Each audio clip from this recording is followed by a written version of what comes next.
Good evening sa tanan nga nasabta sa adlaw nga Monday between 6 to 7 p.m. na atong schedule nga maghimuta og short exhortation that comes from the scriptures. So di ata gidala ni Lord dun sa memorize na gikanan po nga verses o verse in the Bible. Makita nato sa Matthew chapter 5 verse 16. Memorize na ni nato no, let your light so shine before men that they may see your good works and glorify your Father in heaven. Daghang kay mga pangutana nga angayan i-resolve ani no nga passage in the Bible. Una sa tanan, kinsa man gyud ang angayan nga mudan-ag sa kalibutan. Unya unsa man ni siya, mando ba ni siya or option ba ni siya nga whether you shine or not, is imo na nga choice or kuman gyud ni siya. Dayon ang kuan ay katulong ng pangutana nga kailangan nga mo shine ta ang ikaapat nga pangutana asa matadapit ang ayan mo shine o ang ikalima nga mga ikalima nga pangutana o sa unsa nga paagi nga mo shine ta unya dayon ang ikauno nga pangutana unsay resulta mo shine kita, mo shine ang mga Kristiyano. So, the first question is, who are supposed to shine? We, syempre kita din mga Kristiyano, the believers of Christ, the followers of Jesus Christ, the disciple, no? Those who are claiming Christians, those who are claiming disciples, those who are claiming follower of Christ. So, sila ang kita ang ginaingnan nga we should shine the light. No? So ang ikaduha pangutana is it an option to shine or not? Or is it a command? No. It is a command. No. It is a must.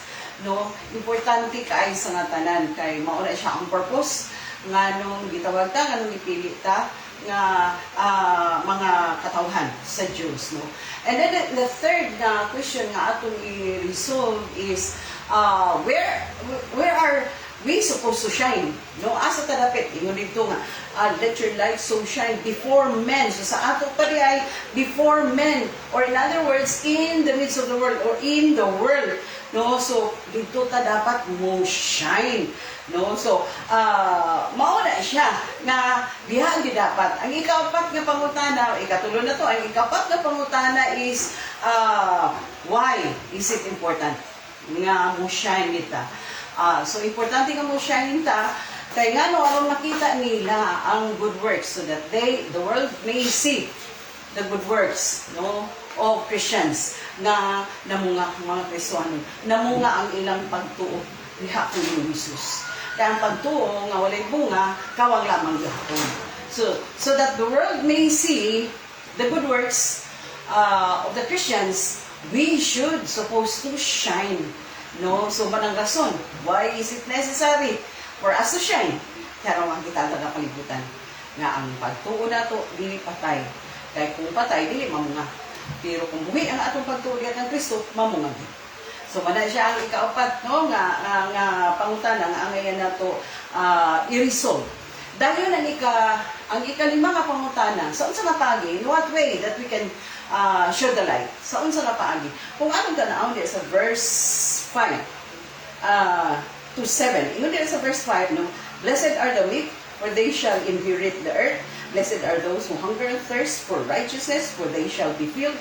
Blessed are the merciful, for they shall obtain mercy. Blessed are the pure in heart, for they shall see God.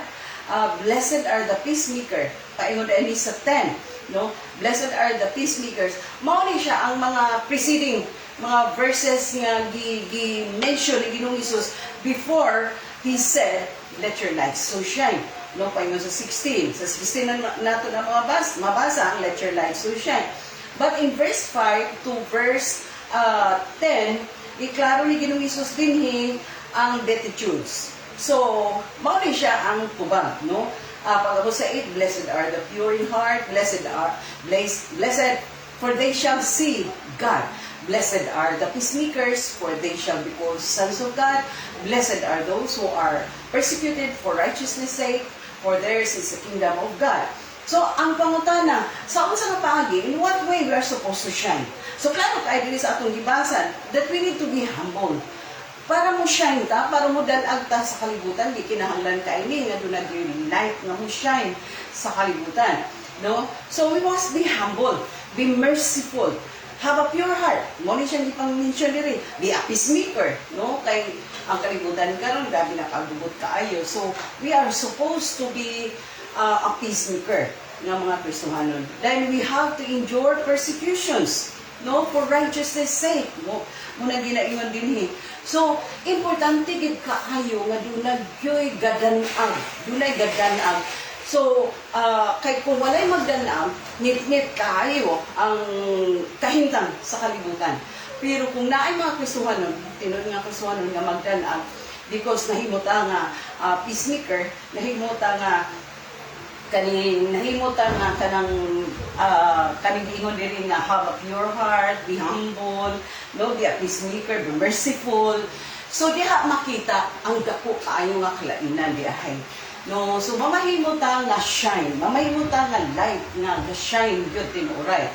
So mo ni siya ang rule, no, mo din siya ang role sa mga Kristohanon nga ini nga mga kapanahunan karon din git-git kayo ang kahintang, no, tungod kay gubot kaayo ang kahintang sa kalibutan. So we as Christians, no, dili ni siya option nga pwede na magdalag ka, pwede ra po dili. No, it is a must. Dito pag nato pag ganina, it is a must and it is a command. Di ay nga let your light, si Jesus mismo ang nagingon ani, si Ginoong Jesus mismo ang nagingon nga let your light so shine before men. So ang makita nato nga let your light so shine before men so that they may see your good works and glorify your Father in heaven. Maklaro man ito nga ison nga there is always a result kung mo shine ang light nato. Naay resulta. Ang sa'y resulta dito. So that your Father in heaven may be glorified. So this is the result that the Father shall be glorified. Nga naman, this is the very purpose. Mauni siya ang purpose. Nga nganong why God has chosen us, why God has called us, for us to shine the light. So that the Heavenly Father will be glorified. Mauli siya ang resulta. Kung dili ka mo shine, ay dili mahimaya ang Diyos. Dili malipay ang Diyos. Because we will never serve our purpose. Ang purpose nga nung itawag ta. So, this is the very reason why He has chosen us. So, this is the very reason why He has chosen us and why He has called us to shine the light. Wala siya ang purpose. Walang gilain. So kung wala'y magdanang, kung saan na lang, dili na to makita dili mo resulta ang purpose ni Lord. Nga nung di pa nagtawag ta, nga nung dipili ta.